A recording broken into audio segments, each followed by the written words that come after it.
नमस्कार दोस्तों, आपका मेरे YouTube channel advance astro scholar में फिर से एक बार स्वागत है। आज के इस नए वीडियो में मैं आपको केपी एस्ट्रोलॉजी के ओरिजिन के बारे में बताऊंगा और बताऊंगा कि क्यों केपी एस्ट्रोलॉजी जो सिस्टम है और नाड़ी एस्ट्रोलॉजी जो सिस्टम है उनके बीच में इतनी समानता क्यों है। जो लोग नाड़ी एस्ट्रोलॉजी को नहीं जानते हैं या कंफ्यूज हैं, क्योंकि नाड़ी एस्ट्रोलॉजी के नाम से देश भर में बहुत सारे चीज़ें बेची जा रही हैं। अगर आप साउथ में जाते हैं तो वो कुछ मैन्युस्क्रिप्ट, कुछ ताड़पत्र जैसा चीज में लिख के जो बेचा जाता है उसको नाड़ी एस्ट्रोलॉजी बोलते हैं। नॉर्थ में भृगुनंदी नाड़ी है, सप्तऋषि नाड़ी, ऐसे प्रकार के बहुत सारे नाड़ी एस्ट्रोलॉजी हैं। इसलिए अक्सर लोग कंफ्यूज हो जाते हैं कि किस नाड़ी एस्ट्रोलॉजी की बात हो रही है। तो ये नक्षत्र नाड़ी के नाम से फेमस है, नक्षत्र नाड़ी एस्ट्रोलॉजी। वैसे तो इसका नाम सिर्फ नाड़ी एस्ट्रोलॉजी है, लेकिन आजकल लोग इसे नक्षत्र नाड़ी एस्ट्रोलॉजी बोलना लगे हैं, या इंग्लिश में इसको बोलते हैं स्टेलर एस्ट्रोलॉजी। तो बताएंगे कि केपी एस्ट्रोलॉजी और नाड़ी एस्ट्रोलॉजी के बीच में समानता क्या है, केपी एस्ट्रोलॉजी का ओरिजिन क्या है। तो वीडियो शुरू करते हैं। लेकिन वीडियो शुरू करने से पहले मैं आपको बोलना चाहूँगा, अगर आपने मेरा चैनल सब्सक्राइब नहीं किया है तो सब्सक्राइब करना बहुत ज़रूरी है, क्योंकि मेरे चैनल में आता है सबसे यूज़फुल वीडियो एस्ट्रोलॉजी वर्ल्ड का, और सबसे सिंपल भाषा, सिंपल शब्दों में आपको समझाने की कोशिश करता हूँ। चलिए वीडियो में आगे बढ़ते हैं, अगर सब्सक्राइब कर दिया है तो। बात है 1950 के समय की, 1950-1960 के समय की। उस समय साउथ इंडिया में स्पेसिफिकली, या इंडिया में, फेमस एस्ट्रोलॉजर हुए कृष्णमूर्ति जी, जिनके नाम पे केपी एस्ट्रोलॉजी यानी कि कृष्णमूर्ति पद्धति जिनके नाम पे पड़ा हुआ है। तो कृष्णमूर्ति जी फेमस एस्ट्रोलॉजर थे। ये शुरू से ही ट्रेडिशनल एस्ट्रोलॉजी फॉलो करते थे, जिसको हम वैदिक एस्ट्रोलॉजी, खैर वो वैदिक एस्ट्रोलॉजी नहीं बोलना चाहिए, हिंदू एस्ट्रोलॉजी फॉलो करते थे। ट्रेडिशनल पराशरी एस्ट्रोलॉजी जिसको आप बोल सकते हो, वो फॉलो करते थे, और उसी उसी के बेस पे अपने एस्ट्रोलॉजर का काम करते थे। लेकिन 1950 के समय में ये जो गुरु मूर्ति जी थे, जो एस्ट्रोलॉजर थे, जो कि नाड़ी एस्ट्रोलॉजी प्रैक्टिस करते थे, उनके जो असिस्टेंट थे आरजी राव जी, ये आरजी राव जी के पास जाते हैं और उनके पास जाके नाड़ी एस्ट्रोलॉजी सीखते हैं और नाड़ी एस्ट्रोलॉजी पे रिसर्च करते हैं, जिसको आप स्टेलर एस्ट्रोलॉजी या नक्षत्र नाड़ी एस्ट्रोलॉजी बोलते हैं, जिसमें ग्रह, उसका नक्षत्र और उसके उप नक्षत्र के आधार पे प्रेडिक्शन किया जाता है।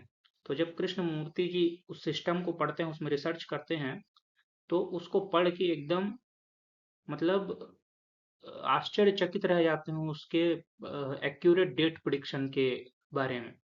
जब वो ट्रेडिशनल एस्ट्रोलॉजी फॉलो करते थे, तब वो हर चीज प्रिडिक्ट करते थे, क्वालिटी और कैसा होगा क्या होगा। लेकिन जब बात डेट को प्रिडिक्ट करने आती थी, तो डेट को प्रिडिक्ट करने में अक्सर, मतलब, कठिनाई आती थी या नहीं कर पाते थे, एक्यूरेट हो ही नहीं पाता था। और बाकी के प्रिडिक्शंस में भी जो एक्यूरेसी थी वो बहुत कम थी। तो फिर जब ये नक्षत्र नाड़ी एस्ट्रोलॉजी पढ़ते हैं तो ये आश्चर्यचकित रह जाते हैं कि कैसे हम एक जुड़वा बच्चे के बीच का भी अंतर हम देख सकते हैं, उन दोनों का कैसे हम क्या भविष्य होने वाला है ये देख सकते हैं, जो कि ट्रेडिशनल एस्ट्रोलॉजी में नहीं देख पाते थे, या कई सारी चीजें थी जो नहीं देख पाते थे। स्पेसिफिकली बोला जाए तो एक्यूरेट डेट प्रिडिक्शन नहीं कर पाते थे। तो जब कृष्ण मूर्ति जी ये टेक्निक सीखे, तो ऑब्वियसली उन अपने आसपास के लोगों को उन्होंने सिखाया और स्टूडेंट्स को सिखाया। तो उनके चार्ट में ऐसे कॉम्बिनेशंस थे फेमस होने के, जैसे कि एक्टर्स के में होते हैं। जरूरी नहीं कि जिस एक्टर को सबसे ज्यादा अच्छा एक्टिंग आए वही फेमस हो। जिसके में फेमस होने का योग होता है, वो चाहे उसको चाहे कुछ भी ना आता हो, वो फेमस होता ही है। तो फिर इनके कुंडली में योग था फेमस एस्ट्रोलॉजर बनने का। ये फेमस हुए।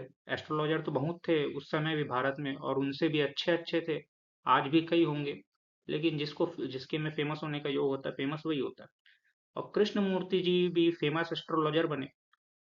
और उनके फेमस होने का कारण उस समय ये था कि कृष्ण मूर्ति जी, क्योंकि दोनों एस्ट्रोलॉजी सिस्टम पढ़े थे, तो उन्होंने खुल के जो ट्रेडिशनल एस्ट्रोलॉजर थे उनको चैलेंज करना शुरू किया, और उनको कमियां गिनवानी शुरू करी कि ट्रेडिशनल एस्ट्रोलॉजी में या पराशरी एस्ट्रोलॉजी में, जिसको आप लोग वैदिक बोलते हो, उसमें कितनी कमियां हैं, और कैसे आप उसमें एक्यूरेट डेट प्रिडिक्शन नहीं कर पाते थे, और बहुत बवाल होता था। और कृष्णमूर्ति जी जब समझाते थे, तो जो लोग पढ़े लिखे होते थे, जिनको गणित, भौतिक विज्ञान, भूगोल आता था, तो वो इस सिस्टम को समझ जाते थे और समझ के आश्चर्यचकित रह जाते थे और मंत्रमुग्ध हो जाते थे, उनके भक्त बन जाते थे, मतलब शिष्य बन जाते थे जीवन भर के लिए।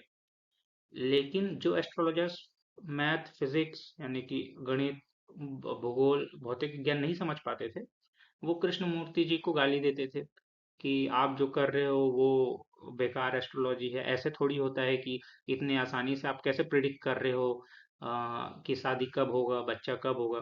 क्योंकि ये सब कृष्णमूर्ति जी के लिए नाड़ी एस्ट्रोलॉजी सीखने के बाद बाएं हाथ का खेल बन गया था। और जब कृष्णमूर्ति जी सबके सामने धज्जियां उड़ाते थे कि अब आप बताओ कि कैसे होगा शादी प्रिडिक्ट, तो अक्सर वो सातवें भाव का महादशा देखो, अंतरदशा देखो, ये देखो, वो देखो, कौन दृष्टि डाल रहा है देखो, युति देखो, 50 प्रकार की चीजें गिनाते थे, लेकिन एक्यूरेट डेट नहीं बता पाते थे। लेकिन कृष्णमूर्ति जी नाड़ी एस्ट्रोलॉजी के थ्रू बता देते थे। तो कृष्णमूर्ति जी इस चक्कर में बहुत फेमस हुए।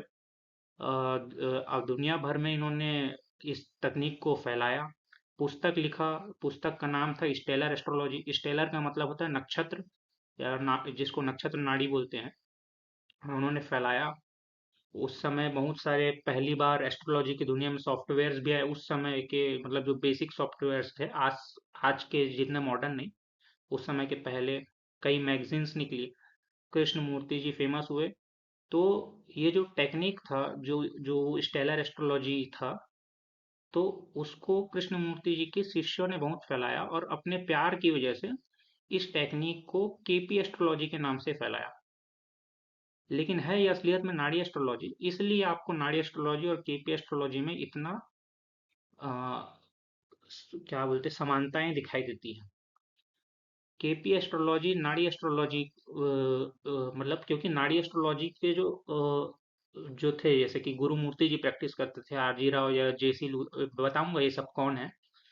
ये सब लोग उतने फेमस नहीं थे उस समय में जितने कृष्णमूर्ति जी थे।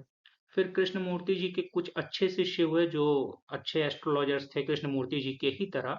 उन्होंने भी कई सारे रिसर्च किए नाड़ी एस्ट्रोलॉजी, या जिसको वो केपी एस्ट्रोलॉजी मानते हैं। और केपी एस्ट्रोलॉजी में नए नए कॉन्सेप्ट भी जोड़े। मैं बताऊंगा कौन कौन से कॉन्सेप्ट्स आजकल नए देखने को मिलते हैं केपी एस्ट्रोलॉजी में, क्योंकि आज के समय में मैक्सिमम एस्ट्रोलॉजर्स हम लोग सब प्रैक्टिस करते हैं ये सब। उसी प्रकार से जैसे मूर्ति जी से आरजी राव जी ने सीखा, आरजी राव जी ने कृष्ण मूर्ति जी को सिखाया, उसी तरीके से गुरु मूर्ति जी से जेसी लूथरा जी ने सीखा और जेसी लूथरा जी ने उमंग तनेजा जी को सिखाया। और ये दोनों को आप जानते होंगे, शायद इन दोनों को नहीं जानते होंगे, इनको जानते होंगे। गुरु मूर्ति जी को तो शायद जानते ही होंगे, बाकी इन दोनों को जानते हैं। तो जो उमंग तनेजा जी हैं, जो अक्सर आप यूट्यूब या इंस्टाग्राम पे देखते होंगे, जो नाड़ी एस्ट्रोलॉजी सिखाते हैं, वो भी इनके तरह ही, इनके ही शिष्य से सीखे हुए हैं। और वो नाड़ी एस्ट्रोलॉजी सिखाते हैं, नाड़ी एस्ट्रोलॉजी के ही नाम से। इन लोगों ने कभी नाम नहीं बदला, नाम इन्होंने भी नहीं बदला, इनके शिष्यों ने बदला। जैसे कि बुद्ध धर्म बुद्ध ने नहीं बनाया, बुद्ध धर्म बुद्ध के अनुयायियों ने बना दिया, उसी प्रकार वही वाला सिस्टम है। तो इसलिए आप लोग को इतना समानताएं देखने को मिलती है। ये फेमस हुए तो इनके नाम से। और क्योंकि ये अपने लैंग्वेज में अपने क्षेत्र में सिखाते थे, ये चेन्नई के थे, मतलब उस समय का मद्रास जो था, तो अपने लैंग्वेज में सिखाते थे, तो उधर तो इन्हीं के नाम से पूरा चीज फेमस था। कृष्णमूर्ति जी के ही नाम से फेमस था वो पूरा सिस्टम। तो इसलिए वो केपी पद्धति इतना फेमस हुआ, और इसलिए आपको इतना समानता देखने को मिलता है। जैसे केपी एस्ट्रोलॉजी में क्योंकि बहुत सारे और भी रिसर्च किए उनके स्टूडेंट्स ने, तो 4 स्टेप थ्योरी, यानी कि उप उप नक्षत्र, पहला तो ग्रह होता है, फिर नक्षत्र, फिर उप नक्षत्र होता है, फिर उप उप नक्षत्र, ये वाला सिस्टम चालू हुआ। TSP-MST वाला सिस्टम, कस्पल इंटरलिंक थ्योरी, और using ruling planets for numeric choices, ये सब जो नए नए कॉन्सेप्ट्स आए केपी में और विकास हुआ। तो उम्मीद है आपको वीडियो पसंद आया हो। अगर आपको वीडियो पसंद आया हो तो लाइक कीजिएगा, और धन्यवाद। मेरे वेबसाइट का लिंक आपको डिस्क्रिप्शन या कमेंट सेक्शन में मिलेगा। जब आप मेरे वेबसाइट में आएंगे तो मेरे वेबसाइट को स्क्रॉल करके सबसे नीचे जाएं, तो यहाँ आपको बुक डाउनलोड करने का लिंक मिलेगा। एस्ट्रोलॉजी बुक्स PDF फ्री है, और सबसे बेस्ट बुक्स मैंने सेलेक्ट करके रखे हैं, आप डाउनलोड कर सकते हैं।